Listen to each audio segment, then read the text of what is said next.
Hello and welcome to another 3 looks video, and as you saw it in the title, today we are talking about the very sensitive to fingerprints Byredo Mineralscapes palette. This is their newest 18-pan palette. I know they had other ones. I don't like a warm one, and I think there was a third one before that, Remembrance palette.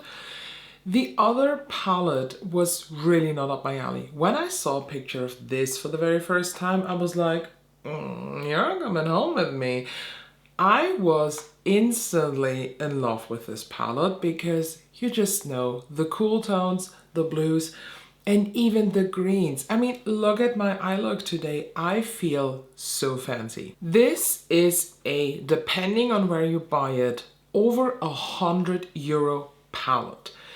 I think on Selfridges it's €123. I bought mine directly on the Byredo website for €105. So the price kind of is different depending on the website where you get this from. If you decide to buy this palette when you see the video, I will have different links in the info box where you can buy them. These are all from ShopMy. That means if you use one of those links, I get a commission. I will put different options down there. I know Cold Beauty is going to stock the palette. Again, Selfridges has it, the Byredo website, and I try to cover as many areas in the world as possible. If I forgot a link and you want to use it, let me know. The price, I understand. Byredo is a luxury brand, and I'm honest with you, I don't have a problem with a price tag like this. What I do have a problem with is actually the fact that this is plastic. I don't know what it is, but when I pay over $100 for a palette, I'm fine with plastic, but this is the cheap plastic that I get on much cheaper palettes too. And this here, the minerals on top, this is one of these like, I don't know, like stickers on top. It feels like gel. It doesn't move, but these jelly stickers that I had, I don't know, like when I was 8 or 9, this is what's on top of this. You can actually, if you try to remove the sticker, like I was able to dig my nail underneath the sticker, which I'm honest with you, again, for the price tag, not acceptable. Now let's talk about the swatches real quick. Instead of a swatch video, I will put a photo up here. I don't think that it is big news when I tell you, by the way, I'm looking at the photo by myself too, that the redundancy in some of these shades is clearly visible in this palette because the golds are doubling themselves, the more warm golds, the blues not so much, the greens are very redundant. I don't know if this choice of these specific tones was really necessary, especially with the golds. When it comes to the texture of the palette, actually you only have 2 mattes in this palette. So one matte is this gray down here and the other one is right to it, this pink. The other that might appear more matte in the photo are soft metallics. They are very comparable to the formulation that you find in the Dior Backstage 9-pan palettes. When they say a satin, you can easily use them as transition color or crease color in general because the shimmer is so subtle you can't really see it. But there are some shades in here that do have a punch, which I really enjoy. With all the looks that I created, I actually tried to stay in that palette. For the second look, I took some helping hands with other mattes and one more sparkly liquid eyeshadow. But other than that, all the looks are happening inside of this palette. In my opinion, I just wish when it comes to choice of shades that they put in here, that they did not put in these 2 blues. The difference between this that looks more like a denim shade and these 2 is very visible. I think this was a good choice. But these 2, I don't think it was the best choice. To be honest, this blue, I would not miss. I would much rather have a maybe dark gray in here, or like a very, very cool tone, dark matte brown, just to deepen up something. Because when you just look at this palette, can you do deeps look with it? Yes, you can, but all the deep looks will be blue. And that takes actually a bit of the versatility character out of this palette, because it's an 18 pan palette, and with an 18 pan palette, I at least want to do 4 or 5 very different looks, like visibly different. You can create visibly different looks with this, but if you just are like me and you are looking for depth in your eyeshadow looks, everything will turn blue as soon as you add these deep shades. And before we get into the looks, I had a very special request on Instagram to just compare this palette with this palette. This is the Izamaya Beauty Industrial 2.0 that unfortunately is discontinued. It is not available anymore, and I don't think that the brand will ever restock it, which is a shame because this palette is a true beauty. And I'm honest with you, first of all, I am just surprised how many times I get a comment, oh, can you please compare this to Izamaya? Can you compare this to Izamaya? I even on my, at this point now, old Izamaya video, have a comment from somebody who's just asking if someone is seeing this palette in stock anywhere, please comment and let them know because they want to have it. Just look at this beauty let alone. I didn't think twice actually about this palette when I saw the Byredo one, because they're not even cousins. I'm totally honest with you. So here you have them side by side, or like this side by side. They're not close at all. And a very specific question was, how does the impact, the quality, the shimmerness, the punch compare to this? Not even close. They're not even cousins. Let me just tell you that. They're more like, you know, friends, foreign people that meet on the street, they have a chat in the coffee, and it's like, oh my god, we have some similarities in life, but actually we do everything very different. That is the level of similarity that you get between the Byredo Mineralscapes and the Izamaya one. Izamaya Beauty shadows here in this palette are way more impactful. They're way more punchy. They are not comparable to this.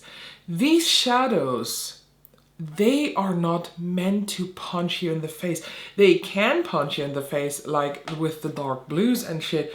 They look pretty, but let's just talk about the shimmers. The only, in my opinion, really impactful shimmer is this shade here. This is called, what's that? Is it Sandstone? No, this is Rock Bed. Okay, let me hold it like that so I can read easier here on the back. Yeah, this is Rock Bad. Let me just live swatch it for you. Oh my boy. Like, this is a very nice shimmer. This, and I say this in my third look too, reminds me a lot of an eyeshadow that I just very recently used. I will compare it in a second, but I looked here in the Izamaya palette, and I think that this shade up here that is called Lead can be similar to that, but is it very similar? Okay, the tone is, but can you see how different the finish is? Here you have it a bit more of a close-up. Izamaya is this one. It is much shinier, much more reflective, and kind of more sparklier. More sparklier? It's sparklier. And to be honest, this is the only shade where I would say, okay, it's close to something in here. This, if you hoped for this, I'm very sorry, is just not a dupe for Izamaya. Not even close. And the shade that I am actually thinking of that is very, very similar to this too is from Haggard. This is a Chinese beauty brand, and this is the Captive of the Night palette, and they have this one that is also a, well, not also. This is a black-based gold. When I used it for the very first time, I nearly shat my pants. And I think this can be very similar. So let me just try this. No, okay, no, it is not. Do you see the black base in here? Okay, no, okay. I just proved it to myself. It is not very, very similar. Why did I think this? Well, on my eyes, I'm wearing, okay, I have so many palettes in front of me. On my eyes, I'm actually wearing currently this shade as inner corner highlight and on the lid a bit. And when I applied it, I felt like, oh my God, I had that feeling already because I was just surprised how dark the base of this gold is. But it is, no, it's not close. It is, no, okay. That proves it again. This blackened gold that I have in the Haggard palette, I don't have in anything else. I just don't. Okay, I hope that is enough of an introduction here at this point. I would now show you the 3 looks that I did, and then I will have some final thoughts for you. So I'm starting with the shade High Tide, and I do apply this as transition color. Now I tap into Low Tide. Technically a shimmer, but the shimmers here are so soft you can easily use them as transition colors. I'm now going into Steel Ray, and I do apply this on the outer part, slightly in the crease. This is more a true metallic, that's why I'm a bit more light-handed with this. I'm now going into Blue Dream, which actually is more gray than blue. And I start tapping this here, more so in the center and slightly on the outer part. I don't want to cover up the dark gray. That's why I'm tapping into the Steel Ray shade again. I just build up that outer part here. And I also go back with a small blending brush and just blend it out a bit. Next up, I'm tapping into Mineral, and I apply this on the rest of the lid. And also bringing it on top of the grays to create my favorite gradient. So on the lower waterline, I'm going in with a silver gray liner. This is by Colourpop. This is the BFF liner in Karaoke Night.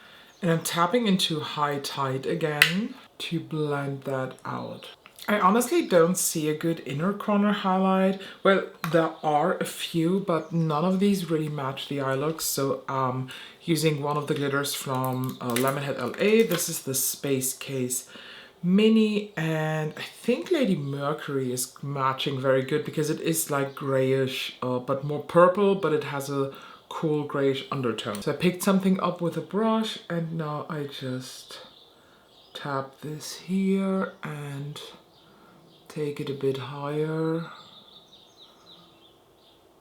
It gives the look a very interesting twist. Okay, so here we have the first finished look. I also added as a special take a red mascara on the lower lash line, and on my lips I'm wearing the Pat McGrath Lip Fetish Lip Balm in the shade Noir, which is basically a gray balm.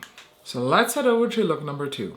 Okay, for look number 2, I already gathered some helping hands because I am planning to use some of these more pinky golden tones, but as you can tell, this palette is not very, it does not have a lot of variation when it comes to depth. You do have a couple of deep shades, but they all work more for the blue and green looks, but I want to keep it more pink golden, so I will pull in the Viseart Grande Pro 1X, and I thought, what a nice chance to use one of the LH Cosmetics liquid eyeshadows in the shade Deluxe. So I'm starting the look with Sun Dried, a beautiful pink matte. And I do apply this as my transition color.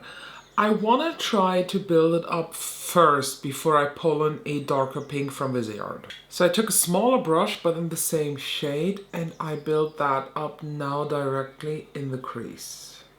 I don't know about you, but I see it. It is buildable, nice buildable. Still a bit too light for my liking, but there is a difference between this and this eye. But you know me, this is just not dark enough, so I need something else. So I'm going into the shade Dusty Mauve in the Viseart Grande 1X. Grande Pro 1X. And I do apply this here on the outer parts and of course a bit into the crease. And I think that is enough already. I don't want to make this too smoky because the whole look, I want to have more pinkish, glowing, golden, sparkly like. You know, that's the vision today. By the way, do you hear the birds outside? It is such a loud concert at the moment. So I applied my trusty glitter glue all over the lid, and I'm starting with this shade. This is called Solar Spark. It looks a bit like a pressed version of the LH Cosmetics Dallas shadow. That's why I thought they might combine very well. And I do start applying this all over the lid. Or only in the first half? Let's say just 2/4, and I leave this outer part bare for now.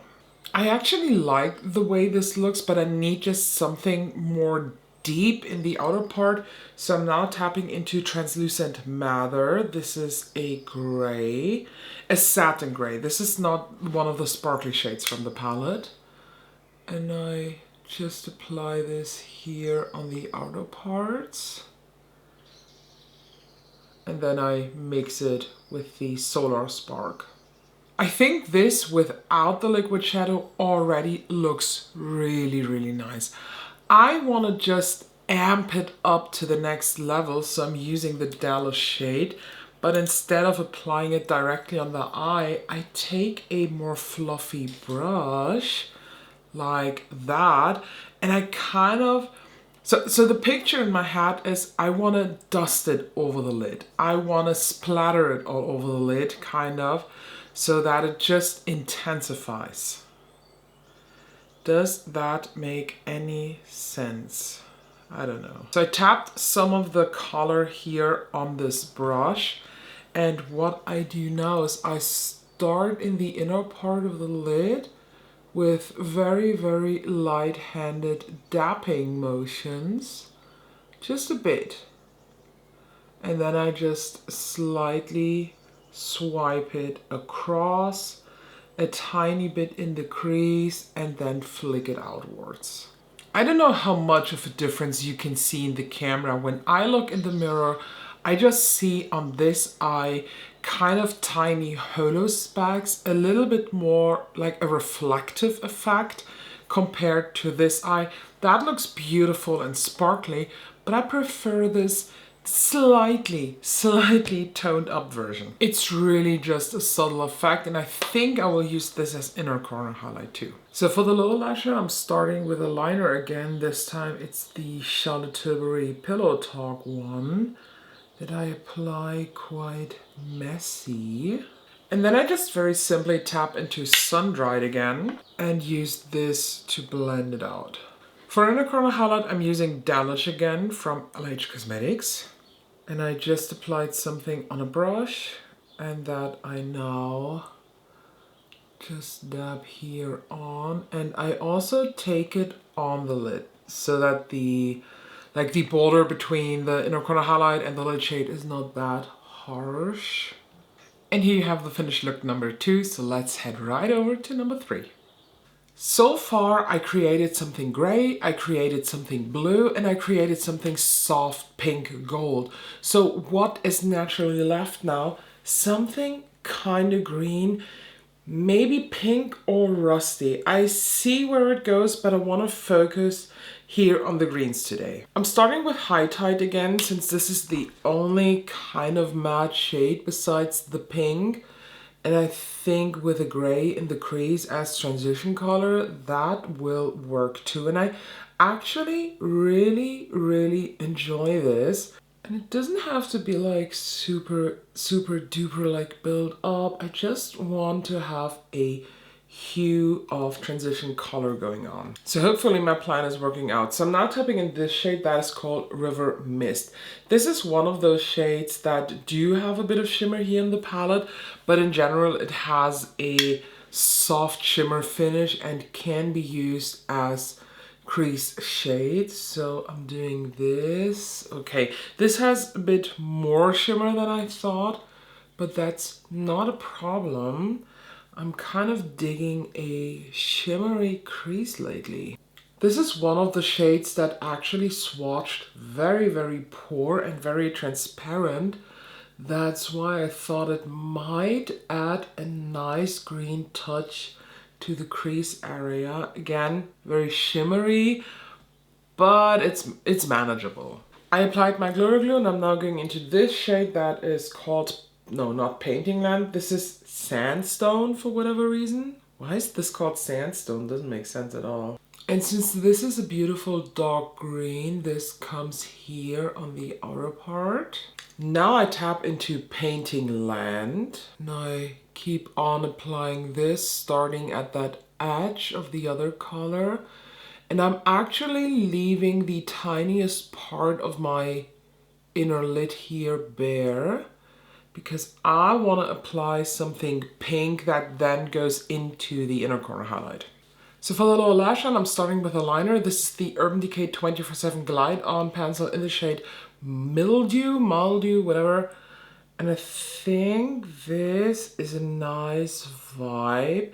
It has a bit more of a bluish green going on, but I think it does match. So I'm going into River Mist again, and now I use this to hopefully blend out, but I have a feeling that it doesn't work. See, this is just the shade that is the most disappointing to me because of its sheerness. I feel like this mainly leaves a weird cast on the eyes and a lot of sparkle. I love the sparkle on the lower lash line, don't get me wrong, but I'm not sure about this shade in general.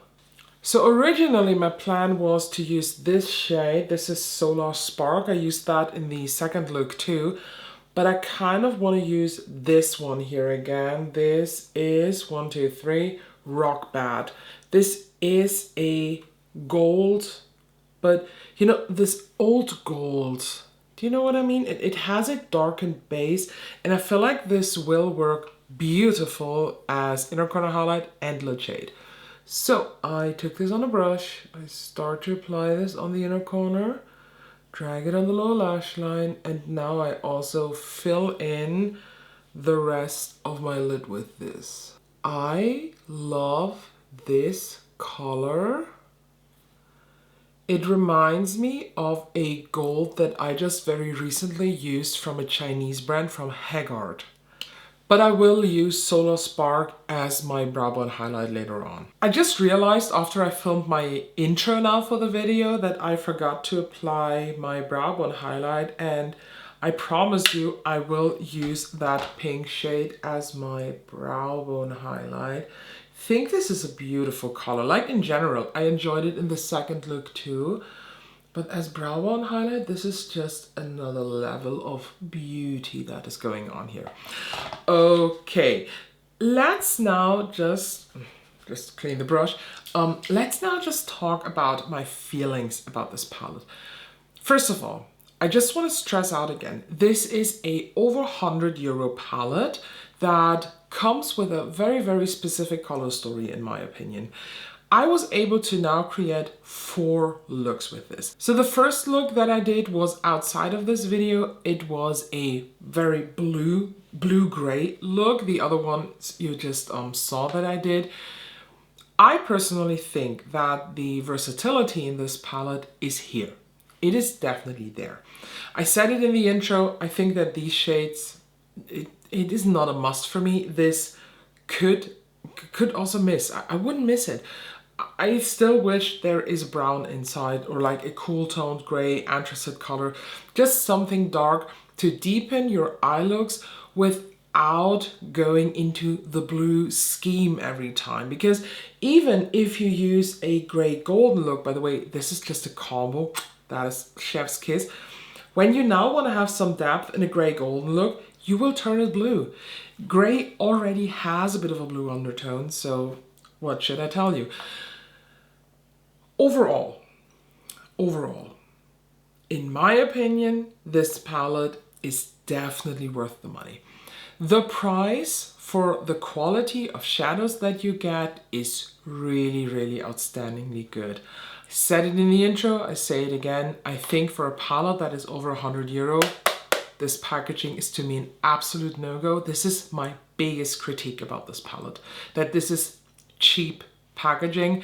And when I pay 105 euro for a palette, I just expect something more. You can be plastic too. You know, the Isamaya palette is plastic too, but it just, you know, it feels different. It's a bit more weighted, while this one just feels super light. Again, cheap plastic. And this cheap jelly sticker is just killing me. It's just not cool. Do I see myself using this on a regular base? Yes, I do, but with a big but. Well, I like big butts. And okay, that's a different topic. I see myself using this for the future, definitely, because the quality is speaking to me. But I'm missing something to deepen up the look. So for me to make this an favorite palette, a palette that when I sit here, I'm like, okay, what can I use today? Let's pull out Byredo Mineralscapes again. I will always have to pull out something else for the depth. That is just my style, so that's very important. It all comes down to my personal style of makeup at the moment. I am not the one who does one shadow looks. I am not the one like my friend Danielle from the channel and from the Instagram site Fedaro Beauty. You should follow her, by the way, she's beautiful. She did also a post on this, and she is contemplating doing a second part because she loves this palette so much. And we had a talk about the palette before mine arrived, and she is the person who will do a finger application and then blend out for some details. That is not me. That is just not my style of makeup. But if what I just told you is basically your everyday look, you will be able to get a palette for over 100 euro that will fulfill a lot of needs, in my opinion, because you can explore blues, you can explore grays, but also pinks, golds, and kind of neutral, rosy, but cool toned looks without going in a pink mauve direction. I appreciate this color story a lot. There are some critical points that I just pointed out. My biggest is, again, the packaging. I do not think that this was a dumb decision to buy it. I'm really happy that I pulled the trigger for this because the color story is really amazing and it's really on trend right now. Cool tones are just a trending color. In the end, I think if this color story speaks to you, if you are somebody who likes to explore brands, who likes to explore qualities, because, did I say this even? The quality is freaking amazeballs. I love how velvety, smooth, how easy they feel, and how they apply. I agree though. Danielle told me when she tried it for the very first time that she believes these shimmers, metallics and stuff apply much, much better with a finger. I will never. I would leave the house without any makeup on before I apply my eyeshadow with a finger. That's my standard. But I agree with her. I think with finger application, you will get just a bit more. You will get just a tad bit more variety. With a brush, they apply beautiful brush glitter glue, my friends, but they have a texture that is easy to break up. And I think with your fingers, you might prevent it from that, and you can just apply it in a bit smoother way. Not that they're not smooth with a brush, that's not what I want to say, but there are just shadows that apply very, very good with a brush, but with a finger, it's just that bit more. And I feel it when I swatch shadows, but again, I don't like that. I will never do that. It is not my style. It's just a tip that I want to give you. What do you think? Is this palette something that you consider buying? I don't even know if this is a limited edition or not. Hopefully it's not, because it's a big, big money badge that you have to pay for it. And it's a beautiful palette, so I hope it is permanent. I said it already, I will do it again. It was a long video for you. For me, it was like intro and outro. I'm filming in the same 10 minutes. But if you consider buying this palette, I will have different links to buy this in my info box down below for different shops, different countries, different areas of the world, so that you can just look what kind of Byredo purchase you want to do if you consider buying this. But I also want to point out, I'm not that person who will tell you, oh, rendement, it's just a dumb phrase. I think you can easily dupe this. And I think I can easily dupe this too. So I think that should end the video. My cat is already scratching at the door, as you have heard. And yeah, make sure you subscribe because we do fun videos here. And now I can't wait, after I used this palette a lot and really loved it, to just dig back into the pile of Asian Chinese goth makeup that I have here to create more intense looks. Thank you so much for watching. Let me know your thoughts about this palette and I hope I can see you in the next one.